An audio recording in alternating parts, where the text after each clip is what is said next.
અને ઊંચા ભાવ થઈ રહ્યા છે. એના કારણે આ બધા જ જે કૌભાંડો થઈ રહ્યા છે, અને એમાંય આપણે જાણીએ છીએ કે ઘણા બધા અધિકારીઓથી લઈને ગુજરાતના જે મહત્વના કહી શકાય એવા અધિકારીઓ પણ ત્યાં પકડાયા છે. અને એ બધાની વચ્ચે આપણે મૂળ વાત એ કરવી છે કે ત્યાં હમણાં કલેક્ટર સામે અને કલેક્ટર ઓફિસના કેટલાક અધિકારીઓ સામે ફરિયાદ કરવામાં આવી છે. તો એ બધી જ બાબતો આપણે જાણવી છે, અને જાણવી એટલા માટે છે કે ત્યાં ખરેખર શું ચાલી રહ્યું છે. આ પેલા પણ બામણબોરનું પણ મોટા પ્રમાણમાં કૌભાંડ થયું હતું. ઘોડખરના કેટલાક જે વિસ્તારો આવે છે અને જે ત્યાં જે ખાસ કરીને ખારા પ્રદેશો જે છે એમાં મોટા પ્રમાણમાં આ બધા જ જમીન કૌભાંડો થઈ રહ્યા છે. અને એટલા માટે આજે આપણે આ બધી બાબતો વાત કરવી છે. અને આપણી સાથે જે જોડાઈ રહ્યા છે પત્રકાર રાજુદાન ગઢવી, કે જેઓ આ બધા જ પ્રકરણ અંગે જાણે છે, કે અગાઉ પણ જે કંઈ પ્રકરણ થયા છે એ પણ એમની પાસે સારું એવું નોલેજ છે. અને બીજા કે જ્યાં જમીન માફિયાઓ સામે લડતા હોય, જમીન ખાલી કરાવવા માટે, અને કેટલીક જે ભાજપ સાથે જોડાયેલી કેટલીક જે સંસ્થાઓ છે એની સાથે જે જોડાયેલા છે એવા વિક્રમભાઈ પણ આપણી સાથે જોડાઈ ગયા છે. વિક્રમભાઈ દવે. વિક્રમભાઈ, તમારો માઇક બંધ છે, ચાલુ કરજો.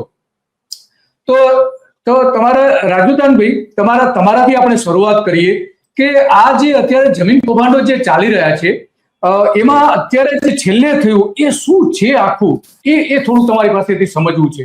એની વાત કરશો જરા? જી બિલકુલ.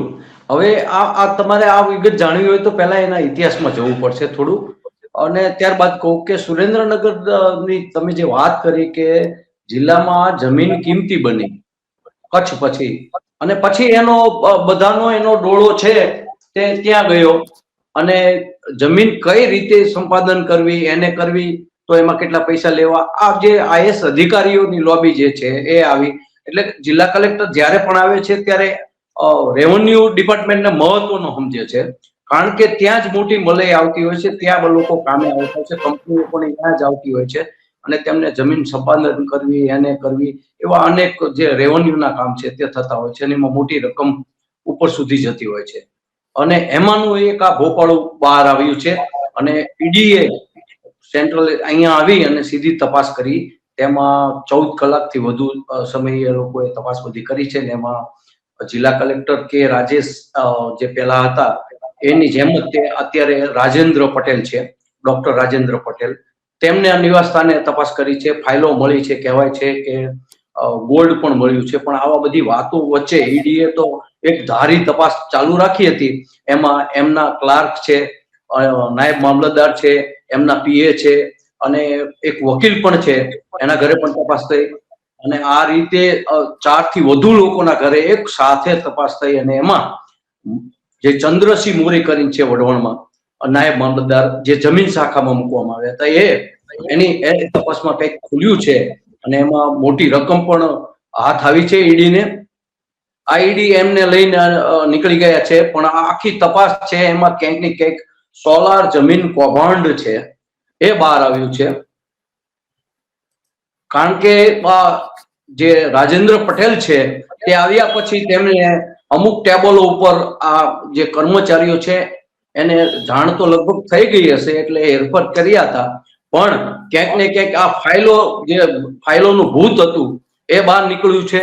કારણ કે વિન્ડ પ્લાન્ટ પણ છે અહીં, સોલર પ્લાન્ટ પણ અહીં છે, અને આ બાબત અગાઉ પૂર્વ ધારાસભ્યએ પણ વિસ્તૃતવાર કીધું હતું કે અહીંયા આ રીતે સરકારી જમીન ઉપર આ લોકો વીજ કંપનીઓ અને પ્રાઇવેટ ખાનગી કંપનીઓ મળી અને સરકારી જમીન ઉપરનું ભાડું વસૂલી રહી છે અને લઈ રહી છે, અને એમાં કલેક્ટર લોબી છે જે એ સામેલ હોય. કારણ કે એમને થોડી જમીન લીધી હોય અને બાકીની જમીન ખરાબો હોય, સરકારી જમીન હોય, એમાં બધે જ આ પ્લાન્ટો પાથરી દીધા છે. અને કહેવાય છે કે એક કંપની આ ડીલ કરવા આવીને એને ના ગમ્યું ને એને છેક ઈડી સુધી રેલ ઓડાડ્યો, અને એ ફરિયાદ અનુસંધાને આ ફરિયાદ અહીંયા સુધી પહોંચી છે. પણ હવે જોવાનું એ રહ્યું છે કે જે ચંદ્રસિંહ મોરી છે મુખ્ય સૂત્રધાર હોવાનું મનાય છે, કારણ કે ઈડી તેને લઈ ગઈ છે, કોર્ટમાં લઈ ગઈ છે, 14 દિવસના રિમાન્ડ માંગ્યા છે.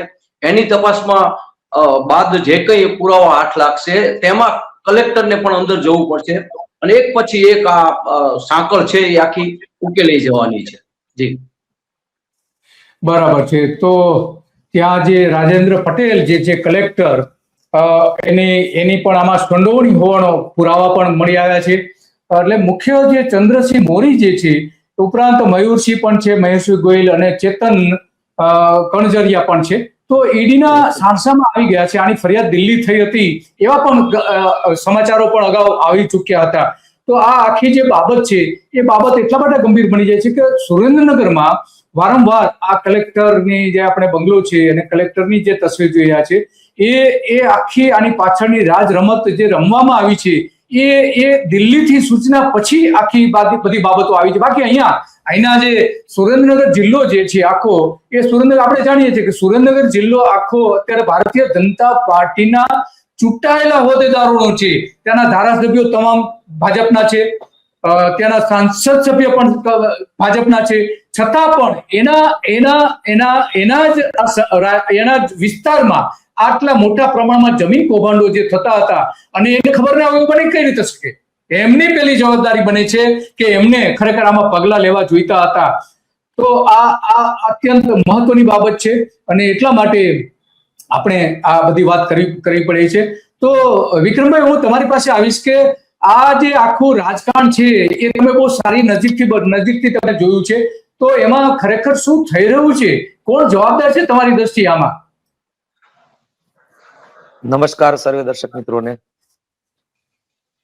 દિલીપભાઈ, સુરેન્દ્રનગર ડિસ્ટ્રિક્ટ કલેક્ટર ઉપર આજે ઈડીએ જે રેડ કરેલી છે, આશરે એમ કહેવાય છે કે 1500 કરોડ ની આજુબાજુનું કૌભાંડ હોય. એક કૌભાંડ નથી, પણ સોલર પ્લાન્ટ બાબતના ઘણા બધા કૌભાંડો છે. એમાંય તે ખાસ કરીને જે તલસાણા ગામમાં મોટા પાયે સોલર પ્લાન્ટ જે આવ્યા, એમાં ઘણી બધી જગ્યાએ આ કલેક્ટર શ્રી હોય તોય ભલે, કે દુઃખની વાત એ છે કે આના પહેલા હોય, કોઈ પણ સરકારી અધિકારી ઉપરના હોય, એના ઉપરના હોય, એ બધાને સરકારશ્રીએ એક આ ભારતીય જનતા પાર્ટીની 30 વર્ષથી જે ગુજરાત ઉપર શાસન કરતી સરકાર છે, એમને એટલો બધો ફ્રી હેન્ડ મળી ગયો છે અને એમની મીઠી નજરે, ઉપરના આકાઓની મીઠી નજરે એવા બધા નિયમો બદલાણા છે કે હવે નોન એગ્રીકલ્ચર જમીન કરવી હોય તો એમાં કોઈ ચૂંટાયેલ પ્રતિનિધિની જરૂર જ નથી.